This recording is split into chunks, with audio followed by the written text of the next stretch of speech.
Tout à fait, en la personne du docteur, on va dire son nom précisément, c'est le docteur Gouli Nyanazan Zinzi Roseline qu'on reçoit aujourd'hui pour nous parler des plantes, on va dire, envahissantes à surveiller, parce qu'on a des plantes envahissantes qui peuvent proliférer, mais celle-là, il faut que nous ayons toute notre attention sur elle. Elle nous dira pourquoi. Bonjour docteur, bienvenue. Bonjour Alice, merci. Bonjour, bienvenue. Allons-y. Ben, tout à fait. On démarre donc, pourquoi pas avec la définition même d'une plante exotique envahissante ou plante invasive. Merci Alice. Les plantes envahissantes, par définition, ce sont des plantes qui viennent d'un autre territoire géographique et qui ont été introduites par l'homme de façon volontaire ou fortuite et qui menacent donc les écosystèmes, les habitats, les espèces indigènes, avec des conséquences négatives sur le plan écologique, économique et ou sanitaire. Donc c'est un peu ça. Bon, c'est la définition scientifique. Alors, de par cette définition scientifique, on va aller un peu dans l'historique. Hein. Oui. Quel est l'historique de ces plantes chez nous en Côte d'Ivoire? Et la bibliographie nous dit que l'historique des plantes invasives remonte au début des années 1900, plus précisément en 1910, avec l'entrée du faux parasolier qui est Cecropia peltata. Par la suite, les introductions se sont accrues et c'est à partir de 1960 qu'on a connu l'augmentation de ces introductions et ça a continué jusqu'à aujourd'hui. D'accord. C'est un peu ça l'historique de ces plantes. D'accord. Ayant situé leur apparition, leur évolution dans le temps, pourquoi parle-t-on de plantes envahissantes mais à surveiller? On parle de plantes envahissantes à surveiller parce que ce sont des espèces qui sont très problématiques. Et comme je le disais tantôt, ce sont des plantes qui peuvent avoir des conséquences écologiques et ou économiques et ou même sanitaires qui sont vraiment très négatives. Et surveiller, parce que si au début, par exemple, il y a des plantes qui sont rentrées, on n'a pas surveillé. Et à la suite, ces plantes ont proliféré. Quand elles prolifèrent, il est difficile vraiment de pouvoir les éradiquer. Donc là, on parle de contrôle maintenant. Donc surveiller, parce qu'on se dit, quand elles rentrent maintenant, il faut avoir un regard sur elles. Il faut avoir un regard pour ne pas qu'elles arrivent à proliférer, parce que quand elles prolifèrent, il est difficile de pouvoir vraiment éradiquer ces plantes-là. Alors, parlez-nous de ces conséquences graves sur notre nature, notre écosystème, notre biodiversité. Quelles sont ces conséquences? Et les conséquences de ces plantes-là sont énormes. Je l'ai dit tout à l'heure sur le plan environnemental. Oui. La plante peut rendre l'environnement monospécifique. Quand je dis monospécifique, c'est-à-dire quand elles viennent, elles rentrent en compétition avec les espèces natives, puisque ce ne sont pas des plantes qui sont du territoire géographique là où nous sommes. Elles peuvent par exemple venir de l'Amérique tropicale, de l'Asie, et quand elles arrivent, elles rentrent en compétition avec les plantes natives et elles ont une grande capacité compétitive. Donc elles arrivent donc à damer le pion aux plantes natives. Et elles finissent par contrôler tout l'environnement. Et quand c'est comme ça, pour nous, les environnementalistes, ce n'est pas du tout bon. Parce que quand une maladie, un pied prend une maladie, c'est tout l'environnement qui est détruit. Nous, on est pour la diversité biologique, on est pour la diversité des espèces. C'est un peu ça. D'accord. Donc, à partir de là, on a eu leur introduction, sûrement par l'effet de l'homme. Oui. Elles sont invasives. Il faut les surveiller pour ne pas qu'elles prennent le pas sur les plantes dites locales. C'est ça, mais aujourd'hui, est-ce qu'on peut les identifier? C'est sûr qu'on aura des noms assez scientifiques, oui. Mais peut-être des descriptions légères pour que voilà, les profanes puissent facilement les identifier et aussi les surveiller. Oui, et le problème qu'on rencontre, c'est que les populations ne connaissent pas vraiment ces espèces-là. Nous remercions au passage la RTI qui nous permet de parler de ces plantes-là. Voilà. Et bien sûr qu'on peut les identifier. Et tout à l'heure, on verra des photos. D'accord. Et aussi des noms, comme on le dit, des noms communs ou des noms vulgaires qu'on donne. Et à la suite, les noms scientifiques, parce qu'on est d'abord scientifique. D'accord. Ce sera avec la complicité de Jacques Brou et ça a déjà commencé. Vous pourrez nous les décrire au fur et à mesure. C'est ça, justement. Alors, on en décompte combien? Et en Côte d'Ivoire, la bibliographie nous dit qu'on a une trentaine de plantes invasives. OK. On a une trentaine de plantes invasives. Mais ce matin, on va vous présenter quelques exemples des plantes les plus problématiques. D'accord. Elles sont classées parmi les 100 espèces les plus néfastes au monde par l'UICN. OK. L'UICN, c'est l'Organisation internationale pour la conservation de la nature. Et c'est-à-dire que les pays là où ces plantes ont été détectées comme étant invasives, et elles causent des dégâts pas possibles. De quel ordre? De l'ordre économique. De l'ordre économique. Tout à l'heure, quand je vais vous présenter les conséquences, les photos de ces espèces. Les voilà. La première espèce, on l'appelle communément indépendance, ou Sékou Touré du nom de l'ancien président Sékou Touré. Et le nom scientifique, c'est Chromolaena odorata.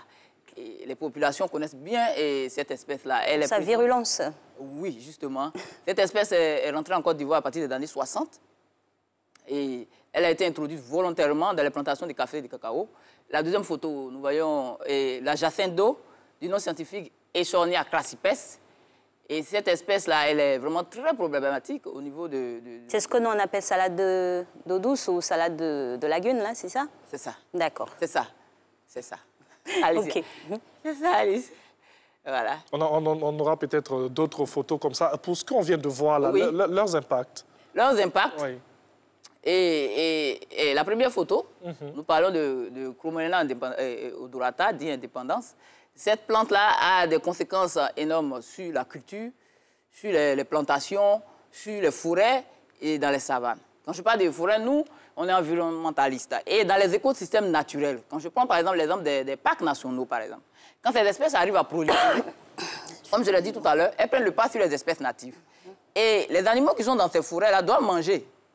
Et si la plante a fait disparaître ce que les animaux ont l'habitude de manger, quand elle vient, c'est ce qu'elle trouve qu'elle mange. Et il est prouvé par la bibliographie que ces plantes-là sont toxiques. Voilà, ce n'est pas une plante fourragère. Par exemple, Chromolaena, elle pousse en forêt et tout. Oui. Donc ça, ce n'est pas bon du tout. Parce que les animaux qu'on conserve dans les parcs nationaux, ce sont des animaux qu'on ne peut pas trouver comme ça. D'espèces en voie de disparition, en voie d'extinction et tout. Voilà, donc on a cette conséquence-là. Et au niveau de la salade d'eau, tout à l'heure, la jacinthe d'eau plutôt, la salade d'eau, c'est une autre espèce qu'on appelle Salvinia molesta. Au niveau de la jacinthe d'eau, cette photo-là, voilà, cette espèce-là, on le voit sur le plan lagunaire. Oui. Sur le plan lagunaire, au niveau du plateau, Oui. quand la période arrive, cette plante-là, elle, comme vous le voyez, elle bloque la lumière. Il est difficile à la lumière de pénétrer, Oui. vraiment en profondeur. Elle réduit donc l'aération, crée donc une situation d'anoxie. Et ce sont les plantes vraiment les espèces qui arrivent à pouvoir être tolérantes, qui arrivent à rester. Sinon, c'est difficile pour ces espèces-là.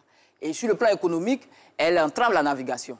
Elle entrave la navigation. Vous voyez, même les bateaux sont obligés de faire... De contourner. De contourner, voilà, de faire des détours et tout. Et les populations qui vivent donc de la pêche et tout, quand ça arrive, c'est difficile pour la navigation, les pirogues, de pouvoir pêcher. Et même les filets sont pris par ces plantes-là. Et je peux dire, par ricochet, que ça entraîne la pauvreté. Parce que s'il vit de la pêche, qu'il ne peut pas pêcher et tout, vous voyez que c'est vraiment compliqué. C'est clair qu'il y a un impact avéré négatif, très négatif sur la faune, la flore et même sur les populations. Justement. Maintenant, est-ce qu'il y a une lueur d'espoir à se dire qu'on peut les combattre? Bien sûr. Bien sûr, merci. pour l'espèce Echornia crassipes, tout à l'heure qu'on vient de parler de la jacinthe d'eau, Oui. Cette espèce-là, en 1995, il y a eu un projet qui a été financé où on a fait venir, parce que ces espèces-là, dans leur territoire d'origine, ne sont pas invasives, puisqu'elles ont des prédateurs qui arrivent à les contrôler. Et elles vivent originellement où? Et Echornia crassipes est originaire d'Amérique du Sud. Et Chromolaena odorata est originaire d'Amérique centrale. On a à peu près les mêmes climats, les pays d'Amérique tropicale et autres. Donc, Echornia crassipes est contrôlée là-bas par un coléoptère. Ce sont des insectes qui mangent ces espèces. D'accord. Des prédateurs qui font que l'espèce n'arrive pas à proliférer. Et généralement, quand elles arrivent dans un nouveau territoire, elles n'ont pas de prédateurs. Voilà. Et on a pris, voilà, nos patrons ont pu prendre, je peux dire, parce que Oui. en 1995, on n'était pas encore même étudiants. Donc, ils ont pris ces insectes-là et on les a envoyés pour créer le binôme d'équilibre. Voilà. Et ça a été vraiment contrôlé. Mais 20 ans, 25 ans après, il faut encore faire des études pour voir si ces espèces sont disparues ou pas. Et vous savez que la recherche coûte extrêmement cher. La recherche coûte extrêmement cher. Alors, c'est vrai que vous dites que la recherche coûte extrêmement cher. C'est vrai qu'on a néanmoins ces plantes-là qui existent encore chez nous. Aujourd'hui, quels sont les moyens de lutte contre ces plantes invasives? Oui, nous avons en général, il y a 3 moyens de lutte. Il y a les moyens chimiques, mais en tant qu'environnementaliste, on ne peut pas prôner cela. Il y a les moyens mécaniques où, je peux dire, il faut prendre les dabas, la machette, aller jusqu'à dans le sol pour enlever même les racines parce qu'elles ont une grande capacité de prolifération. Même quand la racine reste dans le sol, elle repousse rapidement. Quand les souches même sont coupées à terre, elles repoussent. Voilà. Et maintenant, on a aussi, comme je l'ai dit, la lutte biologique, il y a la lutte que nous prenons, voilà, où on est allé prendre des insectes qui arrivent à réguler l'espèce. Il y a aussi des espèces natives qui sont aussi très compétitives, qu'on peut mettre avec ces espèces-là, et quand elles rentrent en compétition, elles arrivent vraiment à contrôler cela. Voilà. D'accord, docteur. À partir de tout ce qu'on a dit, hein, c'est sûr que ces espèces-là n'ont pas que du négatif. Hein, parce que, par exemple, Sékou Touré, franchement, ça a aidé beaucoup de personnes hein, dans la pharmacopée à se soigner. Donc, si on doit les éradiquer totalement, c'est clair que ça va faire pleurer beaucoup. Donc, comment créer ce petit équilibre-là? Ah bon, nous, ce sont des espèces. Donc, une plante, en quelque sorte, elle a toujours son utilité. Donc, chez Sékou Touré, la bibliographie nous dit que c'est une plante et les sucres qui sont contenus dans les feuilles fraîches sont utilisés pour cicatriser les plaies. Ouais. Il y a aussi, elle lutte contre les menaces d'avortement. Bon, vous voyez, nos mamans ou ceux qui sont les tradis praticiens vous en diront plus. Voilà, sinon elles ont des usages. Et Chornia crassipes, par exemple, elle est utilisée comme biogaz, elle est utilisée aussi comme plante fourragère. Mais nous, on pèse un peu hein, les effets positifs et les effets négatifs. Quand les effets négatifs sont un peu plus par rapport aux effets positifs, la plante elle est carrément négative. Voilà, donc c'est là qu'on regarde. Alors, à part Sékou Touré, il y a d'autres plantes comme ça qui sont utilisées sur le marché aussi. Il y a le lantanier. Oui. Bon, on n'a pas la photo sinon. D'accord, mais peut-être en descriptif oral. Lantana camara, qui a aussi des usages, mais qui est aussi invasif, qui fait partie aussi des 100 espèces les plus invasives au monde. On a aussi et je vais dire le nom scientifique, le nom commun m'échappe aussi, parce que c'est aussi des plantes, elles ont leur nom, comme vous avez dit votre nom. Titonia diversifolia, je vous dis le nom commun m'échappe. D'accord. Ça va venir avant la faire. À force d'appeler, c'est comme on est avec vous, hein, on est avec nous, quand je dis Alicia, à force d'être avec vous, le nom reste. Tout à fait. Mais, si je ne vous ai pas vu pendant 2 ans, 3 ans, quand je vous vois, ça va venir. C'est un peu ça. Voilà, donc la Titonia diversifolia, qui est aussi une espèce aussi envahissante. On a aussi Iptis suavolens. Il y a aussi Antigonon leptopus, mais les populations, il n'y a pas de photo. Bon, ce sont des thèmes c'est clair que c'est très technique. Voilà. On n'a pas forcément la connaissance. On en a plusieurs. Et nous sommes en train de travailler pour faire sortir même un livre au niveau du Centre national de floristique sur les plantes invasives de Côte d'Ivoire, pour que les populations puissent avoir connaissance de ce livre-là, pouvoir consulter et connaître les espèces. Parce qu'en général, ces espèces-là rentrent par l'horticulture. Et les populations, elles aiment embellir leur maison et tout. Elles vont payer, elles vont voir l'horticulteur, elles payent, elles mettent dans leur jardin. Et au moment où nous entendons de lutter ici, et la plante prolifère dans le jardin là-bas. C'est vrai. Donc il faut que les populations soient informées. Et je le disais tout à l'heure, nous remercions la RTI qui nous permet de pouvoir nous exprimer au travers de ce documentaire. Et toujours hein, dans l'optique d'information, est-ce que ces plantes-là ont un caractère peut-être nocif pour certaines, pour la vie humaine? Oui. Quand on dit que la plante a des conséquences, non, je veux dire, la plante ne va pas te tuer directement, mais indirectement. Si elle pose des problèmes, par exemple, Chornia crassipes, il pose la pauvreté, par exemple. Quand tu es pêcheur, elle t'empêche de pouvoir vivre. Il y a un impact économique à vivre. Voilà, tu as un petit paludisme, tu ne peux même pas aller dans l'infirmerie la plus proche même pour te soigner. Par ricochet, elle entraîne la mort. Ah, voilà. Donc, c'est indirectement, mais à la fin, on retrouve le même effet. Voilà, donc... Alors, durant toute l'année, quelle est la période où on les voit le plus, ces plantes-là? Oh, chaque espèce a son cycle. Hein. Oui. A son cycle. Pour ce qui est de Cromolena odorata, je peux dire pendant toute l'année, on voit l'espèce. Oui, Sékou Touré, oui. Sékou Touré, on voit un peu partout. Oui. Et Chornia crassipes, et à partir de quand il va commencer à avoir les premières pluies, vous verrez sur le plan lagunaire. Et généralement, en fin d'année aussi, ça annonce la fin d'année, on remarque. Sur le plan lagunaire, c'est une espèce qui ne se cache pas. Hein. Oui. Elle est là, on voit un peu partout.